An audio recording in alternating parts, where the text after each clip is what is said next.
వచ్చాను అని చెప్తే, నేను ఈ గొర్రె మీద చేయి పెట్టి, ఇదిగో నీ పాపాల గురించి ఈ గొర్రెను వధిస్తున్నాను అని చెప్పేసి ఈ గొర్రెని చెప్తాం. వధించేసరికి ఈ పాపమంతా కూడా పోయింది. నువ్వేమో పవిత్రుడైపోయి. ఇది చాలా విలువైంది. కూర్చో. Thank you.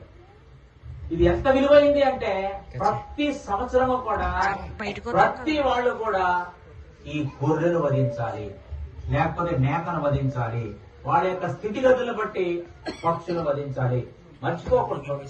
ఖచ్చితంగా ఈ గొర్రెల ఉద్యోగం అనండి, లేకపోతే గొర్రెల పెంపకం అనండి, ఎంత విలువ అంటే ఒక పాపిని క్షమించడానికి ఈ గొర్రె వాళ్ళ వెనుబంగుల వాళ్ళు ఎలాంటి వాళ్ళు మా బుద్ధి ప్లీజ్ వాళ్ళు ఎలాంటి వాళ్ళు అది జ్ఞానం కలిగిన వాడు కనుక పాపాన్ని క్షమించే విలువైనటువంటి గొర్రెలు పెంచేవాడు వాళ్ళు. వాళ్ళ గొర్రెల కాపులు అసలు